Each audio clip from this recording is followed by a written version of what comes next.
시청자 여러분 안녕하십니까? 주말 교계 뉴스 조혜진입니다. 이번 주 기독교계에는 어떤 일이 있었는지 정리했습니다. 주한미군이 고고도 미사일 방어 체계 사들을 기습적으로 배치한 것과 관련해 기독교계가 비판 성명과 함께 대화를 통한 남북 문제 해결을 촉구하고 나섰습니다.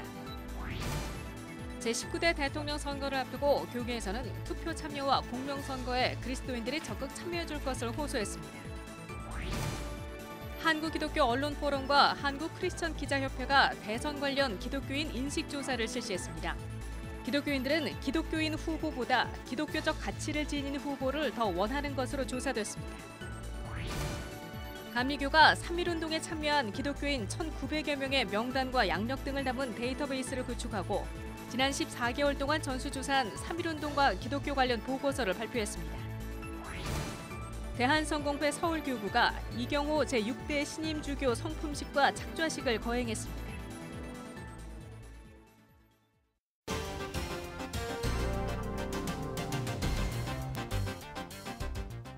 19대 대통령 선거운동 열기가 고조되고 있습니다. 기독교인들은 어떤 후보를 대통령으로 뽑아야 한다고 생각하고 있을까요?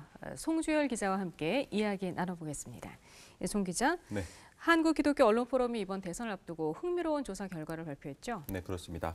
한국기독교언론포럼과 한국크리스천기자협회는 지난 24일 19대 대선에 대한 개신교인 인식 조사 결과를 발표했습니다. 예. 굉장히 흥미로웠는데 기독교인 유권자들은 기독교 신앙을 가진 후보보다 기독교적 가치를 지닌 후보를 선택하는 것이 바람직하다고 생각하는 것으로 나타났습니다. 예. 무조건 기독교인이라고 대통령으로 뽑지 않겠다는 건데요. 장로 대통령을 2명이나 배출할 당시 교계 보수권이 적극적으로 지지했던 것과는 사뭇 다른 조사 결과라고 할 수 있습니다. 조사 결과 기독교인은 기독교 신앙을 가진 후보에게 투표하는 것이 좋다는 의견에 대해 3명 중 1명 정도만 그렇다고 답한 반면 3명 중 2명 가까이는 부정적인 의견을 보였습니다. 그렇다는 응답은 60대 이상과 보수층, 교회 직부는 중직자, 소속 교회 규모가 작을수록 높게 나타났습니다. 투표할 때 기독교인 후보와 기독교적 가치를 공약으로 내세운 후보 중 누구를 선택하겠냐는 질문에 40.9%가 기독교 신앙은 있지만 정책과 공약에서 기독교 가치가 드러나지 않는 후보를 선택하겠다고 응답했고 46.7%는 기독교인은 아니더라도 정책과 공약에서 기독교 가치가 드러나는 후보를 선택하겠다고 답했습니다. 그랬군요. 예. 단순히 기독교인 후보를 선택하겠다는 응답보다 비기독교인이더라도 기독교적 가치를 담은 공약을 제시하는 후보를 선택하겠다는 응답이 약 6%가량 더 나온 겁니다. 이와 함께 기독 유권자들은 특정 후보를 공개적으로 지지하는 것에는 반대하는 것으로 나타났습니다. 선거철만 되면 일부 교회들이 선거법 위반으로 적발되는 경우가 심심치 않게 나타났었는데요. 한국교회가 기독교 가치에 맞는 후보를 공개적으로 지지할 수 있는가란 질문에 그렇다는 응답이 31.7%, 그러면 안 된다는 부정적인 응답이 65.6%로 2배 이상 높았습니다. 예. 반대 의견은 주로 30대 연령층과 고학년층, 교회 규모가 크고 이념적으로 진보층일수록 상대적으로 높은 경향을 띄었습니다. 네. 결과를 들어보니까 교인들의 인식 수준이 꽤 많이 높아졌다라는 게 느껴지는데요. 네, 그렇습니다. 조사 결과 발표에 논찬자로 나선 예장통합 전 총회장 손다링 목사는 과거와 달리 기독교 신앙을 가졌다는 사실보다 기독교적 대통령을 더 원하고 있다는 표현을 했는데요. 그리고 교회가 예전처럼 기독교인이라고 해서 맹목적인 지지를 보내지 않고 선거의 중립을 지켜야 한다는 의식 수준이 높아졌다고 평가를 했습니다. 예. 결국 장로 대통령을 2번씩이나 뽑았지만 복음 안에서의 정의와 평화, 생명의 기독교적 가치가 우리 사회에 얼마나 제대로 반영됐느냐 하는 경험치가 이런 조사 결과로 나타나지 않았나 생각됩니다. 일례로 4대강 사업이나 각종 사회 부조리, 사회적 약자를 대하는 모습을 볼 때 기독교인 대통령이라고 해서 기독교적 가치를 제대로 구현했느냐, 이거는 예. 다른 문제라는 거죠. 아, 그렇군요.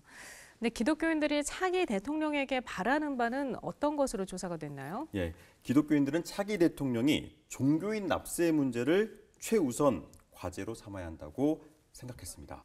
차기 대통령에 다뤄야 할 한국교회의 최우선 과제에 대해서는 종교인 납세 문제 26.2%, 국정교과서 내 기독교 내용의 올바른 서술 19%, 동성애 문제 16.4%, 이단 문제 15.7%, 이슬람 문제 12.4% 등이라고 답했습니다. 예. 종교인 납세의 문제를 동성애나 이단 문제보다 먼저 해결해야 한다고 본 겁니다. 바로 정의의 문제를 지적했다고 볼 수 있는데요.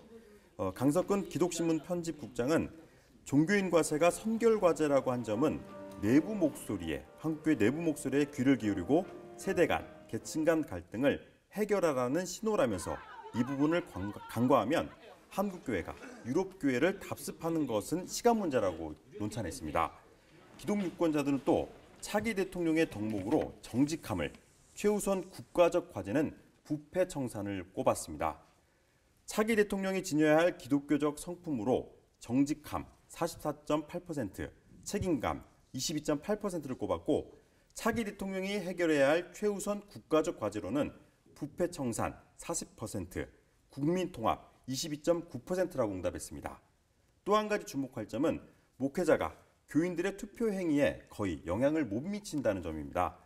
대선 투표 후보 결정 시 설교 등 목회자의 영향 정도들을 묻는 질문에 5명 중 4명, 즉 77.9% 정도가 영향을 받지 않는다고 응답했습니다. 예. 설교 강단에서 정치 발언을 좋아하시는 목사님들 조금 새겨들어야 하겠습니다. 예. 이번 조사는 지난 19일부터 21일까지 전국 만 19세 이상 개신교인 1,028명을 대상으로 무선 전화 면접과 스마트폰 모바일 앱을 통해 조사했으며 신뢰 수준은 95%로 오차 범위는 플러스 마이너스 3.1%입니다. 예. 교인들의 의식 수준이 참 많이 성숙했다. 이런 부분에서 좀 이렇게 뿌듯함이 느껴지네요. 예, 송주열 기자 잘 들었습니다.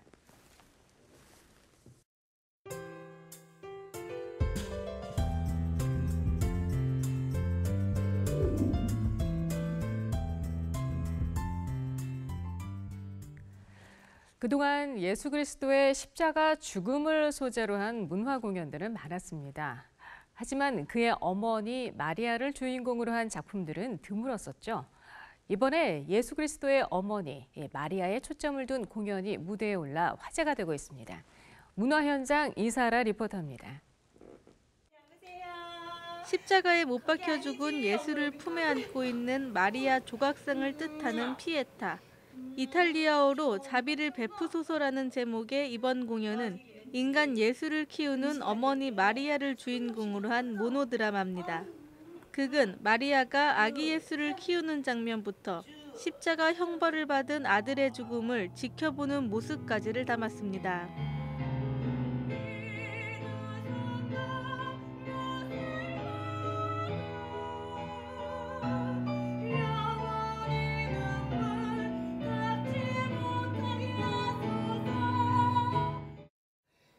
이번 무대는 어머니 마리아의 심리 표현에 주안점을 두고 마리아의 목소리를 생생하게 그렸습니다.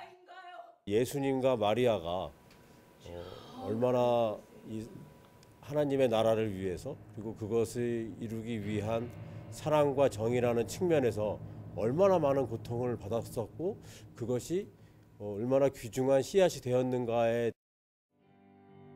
극은 노래와 라이브 연주 등 음악적인 요소를 통해 스토리텔링을 풍성하게 꾸며 관객들에게 감동과 몰입감을 더합니다. 이번 공연을 무대에 올리는 극단 약속의 연극 레퍼토리는 지난 2008년 창립한 곳으로 하나님의 본성을 극으로 표현하기 위해 힘써오고 있습니다. 모노드라마 피에타는 다음 달 7일까지 서울 장충동 국립극장 벼로름에서 진행됩니다. CBS 뉴스 이사라입니다.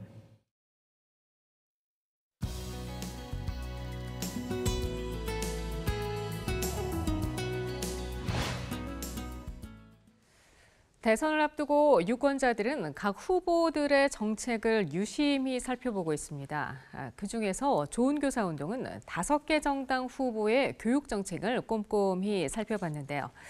좋은교사운동 김진우 공동대표를 모시고 교육과 관련한 각 후보들의 정책과 생각을 들어보겠습니다. 김 선생님 어서 오십시오. 네, 안녕하십니까. 안녕하세요. 네.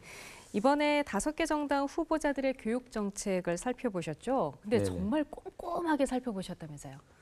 예, 그래서 이번에 저희가 하는 이 공약 평가 제목을 좀 재밌게 하자 그래서 예. 교육 대통령 임용고사라는 제목으로 붙였습니다. 아, 그래서 이제 교사가 되려면 임용고사를 거쳐야 되는데 시험도 치고 면접도 보고 이렇게 예. 하거든요. 그것처럼 어떤 교육 대통령의 자격이 있는지를 우리가 좀 검증을 해보자. 그래서 질문지도 보내고 그 질문지에 대해서 또 답지로만 되는 게 아니기 때문에 직접 불러가지고 캠프 담당자를 불러서 예. 심층 면접을 진행을 했고요. 네. 그래서 한 25개 질문을 엄선해서 답변을 받아냈고 그다음에 그 각 캠프 담당자를 불러서 심층 면접해서 네.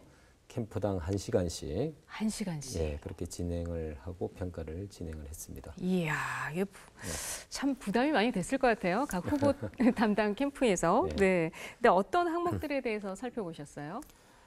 크게 보면은 이제 학교의 교육과정 수업과 관련된 부분, 그다음에 대입제도, 예. 그다음에 고등학교 체제 문제, 그다음에 교육 자치, 또 교원 인사, 사교육 문제, 그다음에 고졸자들의 고용 문제, 그리고 학교 밖 청소년 뭐 이런 주제를 물어봤습니다. 아, 정말 이게 다양한 분야에서 여쭤보신 것 같은데, 근데 그 각 후보들이 항목들에 대해서 어떤 정책을 갖고 있는지 한번 살펴보겠습니다. 예, 먼저 문재인 후보부터 볼까요? 그 개별 후보 이전에 먼저 좀 후보들이 되게 공통적으로 제시한 부분들이 많아요. 아하, 그래서 예. 그거 먼저 한번 전반적으로 살펴보면 예, 그러시죠. 예. 모든 후보들이 다 공통적으로 제시한 부분이 이제 공부가 좀 느린 아이들을 위해서 기본적인 학력을 보장하겠다라는 그런 법을 제정하겠다 하는 부분 다 동의를 했고요. 예. 일단 무학년 학점제를 시행하겠다. 그다음에 대입제도에 있어서 수시와 정시의 비중을 현재와 같이 유지하겠다. 는 것. 그다음에 교육개혁을 위한 별도의 위원회를 설치하겠다는 것. 그다음에 학력차별 금지법을 제정하겠다. 예. 그다음에 역사 교과서 국정화는 폐지하겠다. 그다음에 학교 밖 청소년을 위해서는 교육복지 바우처를 지급하겠다. 이런 부분들은 다 동의를 했습니다. 아, 네. 그리고 이제 후보별로 잠깐 특징을 좀 보면 이제 문재인 후보 같은 경우는 기초 학력을 보장하겠다라고 하는 그 의지가 좀 높은 부분은 예. 특징적이고요. 그 외의 부분에 대해서는 좀 평범하거나 조금 미흡한 부분이 오히려 있다는 좀 평가를 하고 있습니다. 그래서 이제 고교 체제와 관련해서 특목고 자사고를 일반고로 전환하겠다라고 예. 하는 그런 목표는 있는데 좀 가장 중요한 부분이라고 할 수 있는 선발 방식에 있어서 여전히 성적 순으로 선발하는 것을 그대로 놔두겠다 하는 그런 입장이거든요. 저희가 볼 때는 이런 성적 순 선발이 아니라 선지원 후 추첨제 이것이 매우 중요한 부분이라고 하는데 그런 부분들을 제시를 하지 못하고 있다는 부분은 미흡하다 싶고 그다음에 학원 휴일 휴무제에 대해서도 좀 의지가 약한 거로 보입니다. 예. 그다음에 홍준표 후보 같은 경우는 전반적으로 좀 새로운 개혁을 제시하기보다는 그냥 현상 유지를 하겠다 그런 입장이고요. 그다음에 안철수 후보 같은 경우는 이제 학제 개편 같은 그대 담론은 제시를 했지만 실제로 학교 현장의 교육의 질을 바꿀 수 있는 그런 구체적인 방안은 제시를 좀 못하고 있다 이렇게 보여지고요. 그다음에 유승민 후보 같은 경우는 이제 전반적으로 좀 우수하게 나타나고 있고 특별히 예. 학교 현장의 교육의 질을 개선하겠다는 의지가 좀 읽히고 있습니다. 마지막 심상정 후보도 전반적으로 좀 우수하게 이렇게 나타나고 있고 특별히 어떤 고졸의 고용을 더 확대하겠다라는 부분들에 있어서는 좀 뚜렷한 의지가 보이고 있는 편입니다. 아, 예. 예. 이게 가능한지 모르겠는데 전반적으로 평가의 점수를 매겨본다면은 어느 후보가 좀 점수가 높다고 볼 수 있을까요? 대체로 크게 나눠보면 이제 유승민 후보나 심상정 후보 같은 경우는 공약이 대체로 좀 우수하다 이렇게 평가를 할 수 있을 것 같고 이제 안철수 후보나 문재인 후보는 조금 뭐 기대에 비해서는 평범하거나 좀 부분적으로 미흡한 부분이 보이고 홍준표 후보 같은 경우는 좀 어떤 새로운 개혁 방안을 내놓지 못하고 있다 그런 부분에서는 조금 미흡한 하지 않은가 하는 그런 평가를 할 수 있겠습니다. 알겠습니다. 네. 자, 이번에는 그 학원 휴일 휴무제 얘기를 해볼게요. 예, 좋은 교사 운동 쪽에서 늘 쉼이 있는 교육을 많이 강조를 해오셨잖아요. 네. 관련해서 차기 대통령에게 또 정치권에게 주문하시는 바가 있으실 것 같아요. 한국 기독교 언론 포럼에서 그 의뢰한 여론조사를 보면 목회자들 99%가 학원 휴일 휴무제를 찬성한다 이렇게 나오거든요. 예. 거의 만장일치에 가까운 그런 입장인데 그런 기독교계 또 여론을 모아서 전달해서 공약에 반영하도록 그렇게 촉구하고 있고 그래서 한국 사회 여론조사에 같은 경우도 찬성 반대를 비교해 보면 83대 17 이렇게 나오고 심야 영업 10시에 관해서도 국민들이 85% 이상이 지지를 하고 있고 그래서 이런 부분들은 뭐 상당 부분의 국민 여론이 형성돼 있고 어떤 사회적 합의가 있다 이렇게 판단되기 때문에 그런 것들을 잘 드러내서 알리고 또 예. 이제 대선 후보들은 뭐 이런저런 눈치 보지 말고 학생들의 고통에 대해서 좀 응답하는 그런 적극적인 자세를 지녔으면 좋겠다 싶습니다. 예, 알겠습니다. 차기 대통령 누가 되실지 정말 행복한 교실을 만드는 그런 분이 당선이 되셨으면 하는 그런 네. 바람을 가져봅니다. 예, 김진우 공동대표님 오늘 말씀 감사합니다. 감사합니다. 이상으로 CBS 주말 교계 뉴스를 모두 마치겠습니다. 시청해 주신 여러분 고맙습니다.